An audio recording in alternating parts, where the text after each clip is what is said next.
Saudara, Nehemia dia berkabung, dia menangis, dia berpuasa dan berdoa untuk bangsanya. Nehemia ini seorang Yahudi yang lahir di tanah pembuangan, di tanah Persia. Dan ketika dewasa, dia tumbuh menjadi orang yang mapan di dalam pekerjaannya. Dia menjadi seorang juru minuman raja, di mana itu adalah satu jabatan yang berkelas waktu itu, saudara. Karena dia menjadi orang kepercayaan raja. Dia memastikan bahwa minuman raja itu bebas dari racun atau apapun yang bisa membahayakan raja. Nah saudara, jabatan ini mungkin sederhananya kalau kita gambarkan sekarang dia setingkat dengan Menteri Pertahanan Keamanan ya. Raja tuh bisa berdiskusi dengan mereka ya, baik untuk masalah pribadi maupun masalah kerajaan mereka. Nah saudara, Nehemia seorang yang sangat mapan di negeri orang waktu itu. Tetapi Nehemia terpanggil untuk meratap, untuk berdoa, untuk bertindak bagi bangsanya. Nah di dalam bagian yang tadi kita baca saudara, Nehemia itu memohon izin kepada Raja Persia, Raja Artasasta, untuk dia pulang ke Yerusalem selama beberapa waktu karena dia mendengar tentang kondisi bangsanya yang hancur karena porak-poranda bangsa Babel. Saudara, mungkin kita bertanya-tanya ya, apa sih kondisinya, masalah yang terjadi sebegitunya Nehemia meratap, menangis, dia minta pulang ke tanah nenek moyangnya. Kalau dipikir-pikir hidupnya udah enak, hidupnya sudah nyaman di negeri orang, dia jadi orang kepercayaan. Kenapa dia harus berlelah-lelah? Dia memikirkan tanah kelahiran nenek moyangnya. Saudara, mungkin gambaran kecil ini bisa kita dapatkan ya. Saudara, pada tahun 586 itu bangsa Babel menghancurkan Yerusalem. Selama kira-kira 70 tahun itu orang-orang Yahudi itu dijajah oleh bangsa Babel. Hidup mereka di tanah pembuangan itu sungguh-sungguh bobrok. Bahkan ada yang di antara mereka yang kehilangan tanah. Mereka tidak bisa beribadah, mereka kehilangan bait Allah. Dan kalau kita lihat kondisi-kondisi moral bangsa Israel waktu itu sungguh-sungguh merosot. Mereka hidup di dalam kemiskinan, mereka harus menjual anak mereka menjadi budak, menjual harta mereka. Bahkan mereka mulai mengabaikan hukum Taurat. Kerohanian mereka merosot, termasuk mereka hidup dalam kawin campur, mereka melanggar hari Sabat, dan yang terlebih parah lagi, para imam dan pemimpin-pemimpin rohani itu tidak menjalankan tugas mereka dengan takut akan Tuhan.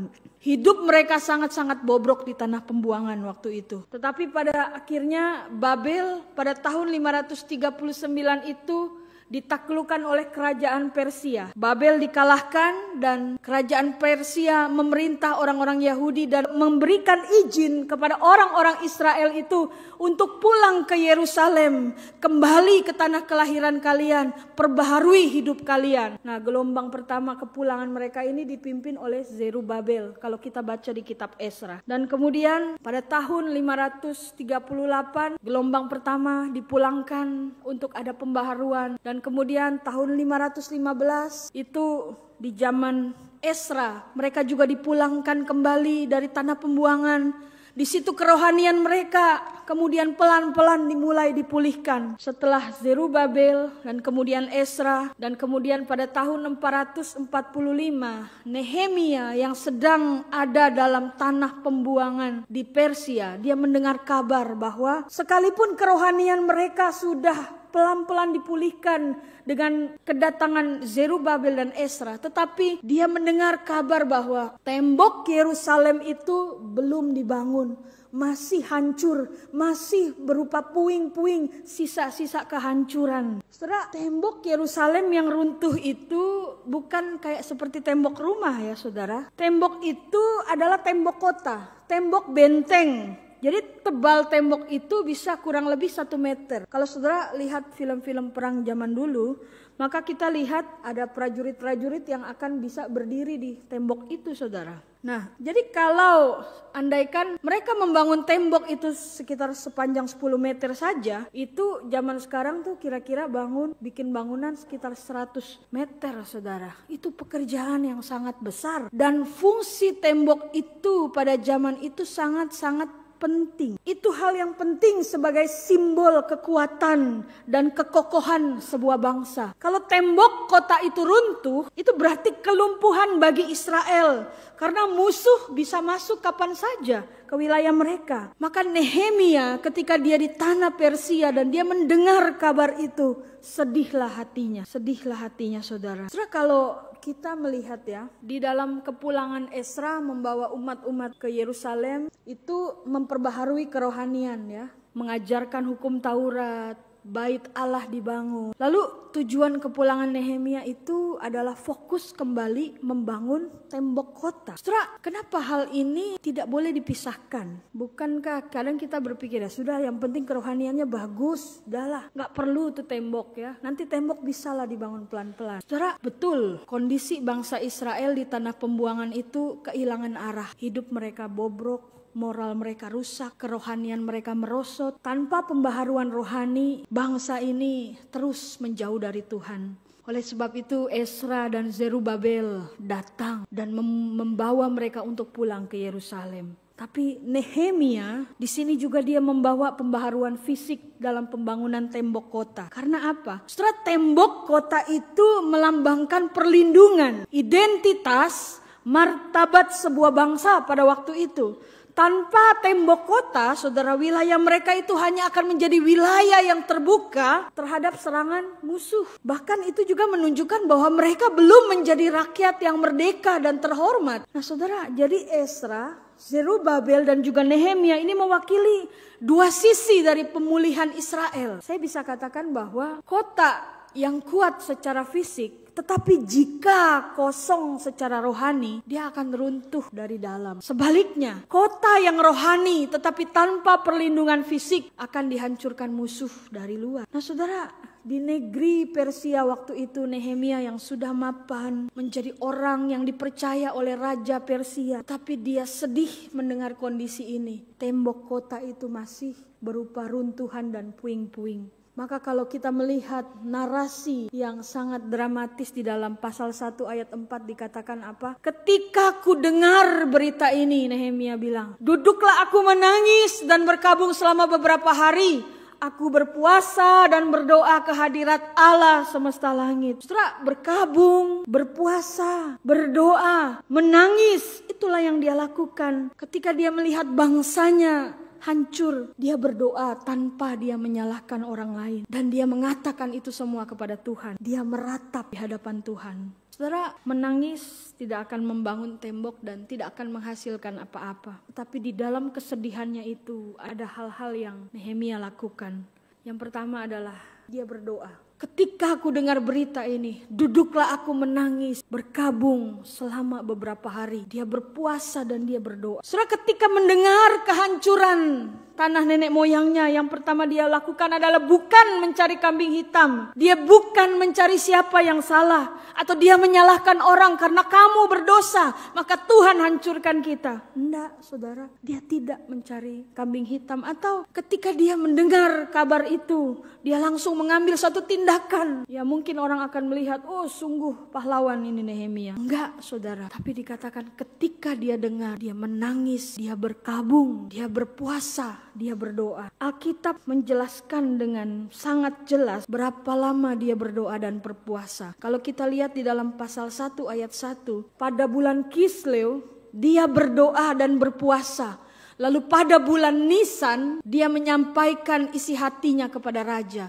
Jadi ada sekitar 4 bulan dia berkabung, saudara, untuk bangsanya. Ada sekitar 4 bulan dia berpuasa, dia berdoa, dia menangis. Saudara, kadang beda ya sama kita ya. Yang ya kalau boleh jujur, kita tuh pengen sesuatu cepat terjadi ya. Ketika kita berdoa, kita pingin langsung bertindak. Kita kadang gegabah, saudara. Bahkan kadang kita pingin hasil yang instan. Saudara, menunggu, bersabar, itu pergumulan besar bagi setiap orang ya. Menunggu waktu Tuhan, melatih diri untuk bertekun itu bukan hal yang mudah. Dan kadang dagingan kita tuh malas melakukan itu ya. Tapi ini yang dilakukan Nehemia untuk bangsanya. Dia tekun berdoa. Dan melalui ketekunan doanya ini menunjukkan dia orang yang terus menjaga relasinya dengan Tuhan. Saudara, kalau menurut pandangan kacamata orang Yahudi, hidup di pembuangan itu tidak mudah untuk beribadah. Tidak mudah, karena di pembuangan itu hidup mereka dikuasai oleh orang-orang kafir. Bahkan ada di antara mereka yang hidupnya itu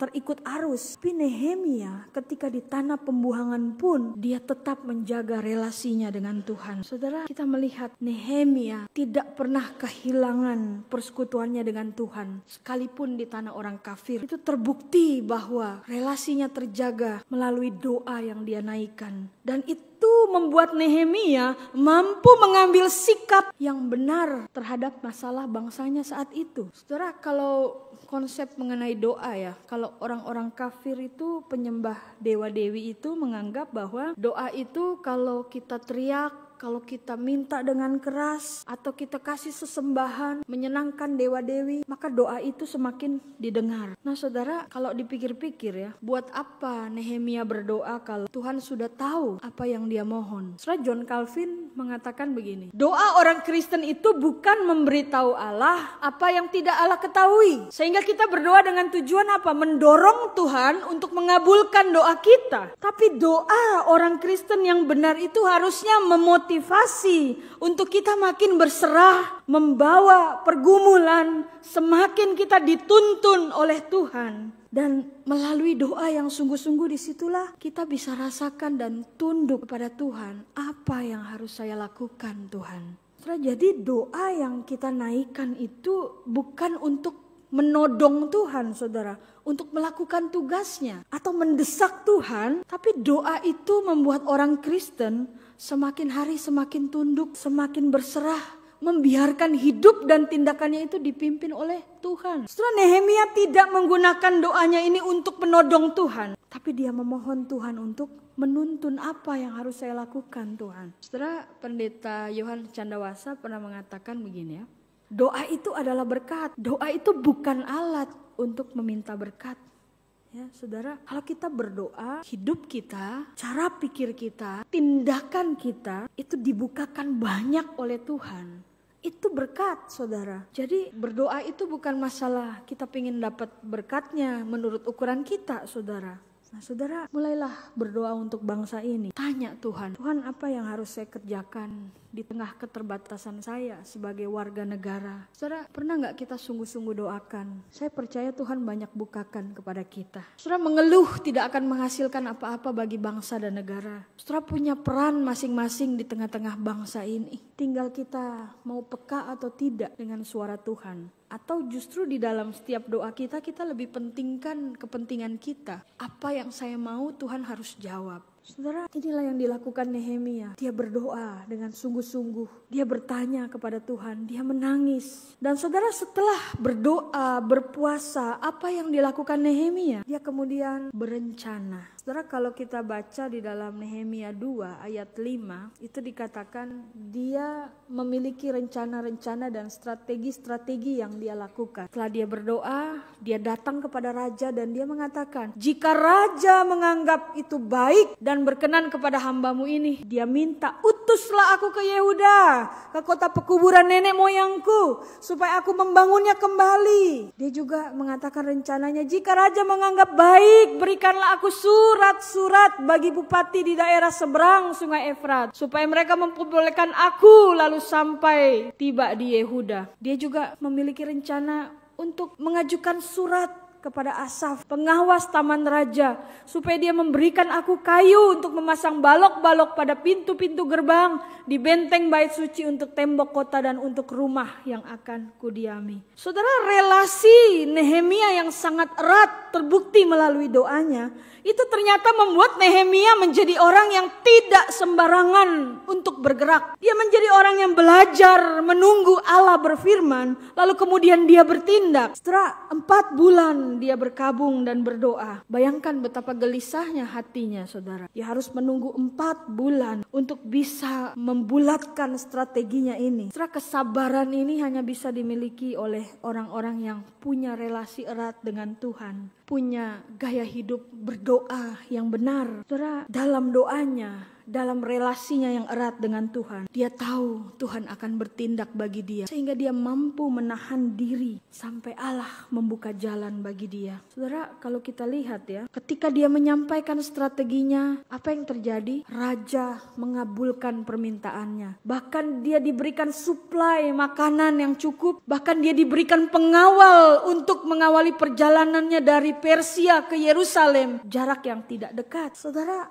kita lihat hikmat Allah itu datang kepada Nehemia. Hikmat untuk bertindak itu tidak datang dalam diri Nehemia sendiri, saudara, melainkan dari kekuatan doa yang dia naikkan. Bahkan setelah, kalau kita baca di dalam pasal-pasal berikutnya, ketika Nehemia sampai ke Yerusalem pun, dia masih mengamati, dia menyusun strategi sampai dia mengajak orang-orang di situ untuk bekerja sama dengan dia untuk membangun tembok Yerusalem itu. Setelah kita lihat di sini runutan tindakan-tindakan yang sangat bijak dari Nehemia. Suatu hal yang jarang dilakukan oleh manusia mungkin ya. Mungkin kalau menurut cara manusia, mungkin kita berpikir ya, harusnya Nehemia tuh selidiki dulu, survei dulu, pendalaman dulu lokasi. Ada kemungkinan-kemungkinan apa?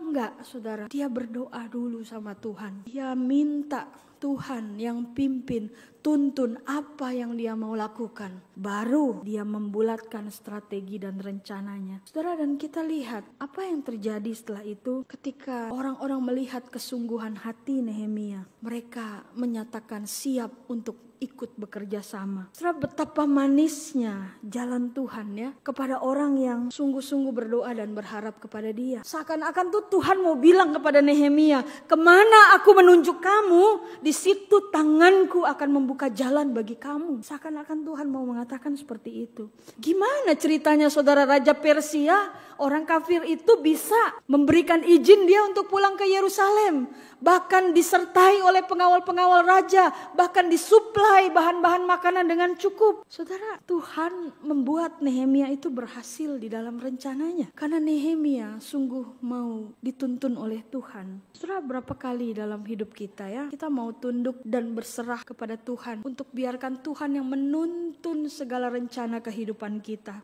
Cuma seringkali kita pingin apa? Kita cuma pingin rencana-rencana kita tuh berhasil. Strategi-strategi yang kita lakukan, kita cuma pingin kita berhasil. Tapi bagian yang paling sulit yang sering kita abaikan itu apa, saudara? Amsal 16 ayat 3 ya. Serahkanlah perbuatanmu kepada Tuhan, maka terlaksanalah segala rencanamu. Kadang kita pingin rencana kita yang selesai, beres. Tapi kita gak mau tunduk dan menyerahkan itu sama Tuhan. Saudara, kalau dipikir, kenapa kita dituntut untuk menyerahkan semua sama Tuhan? Karena jujur, kita nih manusia seringkali susah mau tunduk sama Tuhan. Kita lebih senang atur diri kita sendiri. Tuhan, saya yang lebih tahu rencana hidup saya. Tuhan, saya yang lebih tahu. Tuhan gak perlu atur-atur saya. Saudara, kalau kita mau jadi berkat bagi bangsa ini dan kehadiran kita di tengah-tengah dunia ini tidak sia-sia, maka percayakan seluruh rencana hidup kita. Kalau di antara engkau ada yang sementara studi, mari biarkan Tuhan menuntun hidupmu. Kalau sementara engkau ada yang membangun usaha dan lain sebagainya, mari biarkan Tuhan yang menuntun segala rencana hidup kita. Supaya apa yang kita kerjakan itu sesuai dengan apa yang menjadi keinginan Tuhan. Saudara, orang yang senantiasa mengandalkan Tuhan adalah orang yang menyadari bahwa tanpa Tuhan dia tidak akan bisa berbuat apa-apa. Tiada hari tanpa Tuhan. Dan ketika kita dekat dengan Tuhan, maka kita akan terus dibukakan jalan, saudara. Melangkah bahkan di tengah bangsa dan negara ini yang penuh dengan problematik. Saudara, itulah yang dilakukan oleh Nehemia. Dia berdoa dan kemudian baru dia bertindak. Dan kemudian yang berikutnya apa yang dilakukan Nehemia? Dia kerja keras. Ya, saudara, jadi bukan cuma berdoa, bukan cuma berencana, tapi dia bekerja keras di sini. Dalam Nehemia 4 ayat 1 sampai 3 kalau saya simpulkan dikatakan, Sanbalat dan Tobia itu berusaha untuk terus menggagalkan pembangunan itu. Mereka menggunakan bermacam-macam cara untuk menggagalkan tugas Nehemia. Setelah dia berpuasa, dia berdoa, dia merancang strategi. Nehemia berhasil juga menggerakkan hati orang-orang di situ untuk bekerja sama dengan dia. Dia tahu bahwa terkadang apa yang dia jalani itu tidak mudah. Ada orang-orang yang berusaha untuk menjatuhkan, menghancurkan apa yang dia kerjakan. Kalau saya bacakan sedikit pasal 4 ayat 1-3, katakan begini. Ketika Sanbalat mendengar bahwa kami sedang membangun kembali tembok, bangkitlah amarahnya dan ia sangat sakit hati. Ia mengolok-olokkan orang Yahudi dan berkata di hadapan saudara-saudaranya dan tentara Samaria, apa gerangan yang dilakukan orang-orang Yahudi yang lemah ini? Apakah mereka memperkokoh sesuatu? Apakah mereka hendak membawa persembahan? Apakah mereka akan selesai dalam sehari? Apakah mereka akan menghidupkan kembali batu-batu dari timbunan puing yang sudah terbakar habis seperti ini? Lalu berkatalah Tobia orang Amon itu yang ada di dekatnya, sekalipun mereka membangun kembali, kalau seekor anjing hutan meloncat dan menyentuhnya, robohlah tembok batu itu. Saudara lihat ya, intimidasi, olok-olokan itu datang kepada Nehemia ketika rencana dia itu sudah bulat. Bahkan orang-orang itu sudah membulatkan tekad, tapi intimidasi, olok-olokan itu datang. Bahkan kalau kita baca ke pasal berikutnya itu seru, saudara. Nehemia itu berencana ingin dibunuh, difitnah. Saudara, kita lihat ya saudara. Tetapi Nehemia tahu apa yang dia kerjakan dari awal itu tidak sia-sia. Dan Nehemia sadar sekali akan tantangan ini. Karena walaupun dia dalam hatinya secara manusia dia marah, dia kecewa, dia takut. Tapi dia tetap tenang karena dia melakukan proses itu dari awal bersama Tuhan. Dia berpuasa dan dia berdoa. Dia merancang strategi dengan ketundukan kepada Tuhan. Sehingga kalau kita baca di pasal berikut itu, bagaimana Nehemia menyelesaikan tembok itu dalam waktu 52 hari. Hal yang sangat mustahil, saudara, dalam kacamata manusia. Tapi disinilah kita lihat kepekaan dia mengerti akan kehendak Allah itu mulai memegang peranan. Saudara, dalam semua masalah yang terjadi, kalau kita membaca dengan teliti, dikatakan bahwa Nehemia itu tidak berbuat dosa di hadapan Allah. Dalam mengerjakan itu, dia mengerjakan semua dengan takut akan Allah. Saudara, mustahil proyek yang besar ini bisa dikerjakan. Tapi karena dia percaya bahwa Tuhan menuntun dia dari awal, dia menjadi berkat bagi bangsanya. Saudara yang terkasih di dalam Tuhan, saya tidak tahu apa yang menjadi keterbebanan saudara untuk bangsa ini. Ada banyak beban yang tentu Tuhan letakkan di dalam hati kita, atau mungkin kekecewaan kita terhadap bangsa ini. Seringkali mungkin kita mengatakan, Tuhan terlalu kecil saya di tengah bangsa ini. Dalam masalah bangsa yang terjadi hari ini, apa yang bisa saya lakukan Tuhan? Saudara, tenang dan bertanyalah kepada Tuhan. Tenang dan bertanyalah kepada Tuhan. Pernah gak saudara tenang dan bertanya kepada Tuhan, kenapa Tuhan hadirkan saya di tengah-tengah bangsa yang bobrok ini? Saudara, hanya orang yang memiliki relasi yang benar dengan Allah, dia akan memiliki hati yang peka terhadap hati Allahnya. Sehingga dia terbeban untuk melakukan pekerjaan Tuhan di tengah-tengah dunia ini. Saudara punya bagian masing-masing di tengah-tengah bangsa ini. Saudara sebagai guru, saudara sebagai pengusaha, sebagai orang tua. Saudara punya peran di tengah-tengah bangsa ini. Dan saudara, orang yang memiliki relasi yang benar dengan Allah, dia tidak akan hidup di dalam kepasrahan dan kepasifan, saudara, atas apa yang terjadi terhadap bangsanya. Iman yang kuat kepada Allah itu justru mendorong seseorang untuk memberi kerelaan, untuk membiarkan dia aktif, hidupnya dipimpin oleh Tuhan, mengerjakan pekerjaan yang Tuhan mau di tengah dunia ini. Saudara, bagaimana dengan orang Kristen yang pasif hari ini, saudara? Yang tidak tergerak sama sekali untuk melakukan sesuatu yang padahal Tuhan sudah sering kali mengetuk hatinya, tapi dia tetap acuh, tidak mau mengambil bagian di tengah-tengah kondisi dunia ini. Saudara, orang seperti ini akhirnya adalah orang-orang yang hidup hari demi hari tanpa adanya perjuangan untuk dia melakukan apa yang menjadi kesukaannya Tuhan. Solusinya bagaimana, saudara? Kita kembali membangun relasi kita dengan Tuhan, supaya hati kita semakin peka melihat kondisi dunia di depan mata kita hari ini, melihat kondisi anak-anak muda hari ini yang moralnya semakin hari semakin merosot. Bahkan kalau netizen tuh di Instagram ini sedang diselidiki ya, saudara. Ada satu kasus korupsi lagi ya yang dilakukan oleh salah seorang anak muda generasi Z, saudara. Ya, kita dikejutkan ya masalah-masalah korupsi sampai mereka bilang ini bibit korupsi di Indonesia nih nggak akan pernah kelar. Bibit korupsi di Indonesia itu akan bertumbuh terus dengan subur. Saudara, menangislah buat Indonesia. Jangan pernah merasa bahwa Tuhan saya kecil, saya nggak bisa berbuat apa-apa. Saudara, Tuhan pakai kita ketika kita mau sungguh-sungguh dituntun oleh Tuhan. Tapi pertanyaannya, maukah kita tunduk atau kita hanya fokus dengan bisnis kita, dengan urusan kita sendiri, dengan masa depan kita sendiri, tapi kita tidak peduli isi hati Tuhan. Setelah kita belajar hari ini dari Nehemia, seorang anak bangsa yang Tuhan karuniakan hati yang sangat besar untuk dia berdoa, dia bertindak bagi bangsanya. Dan biarlah kiranya hati itu pun ada di tengah-tengah hati saudara dan saya.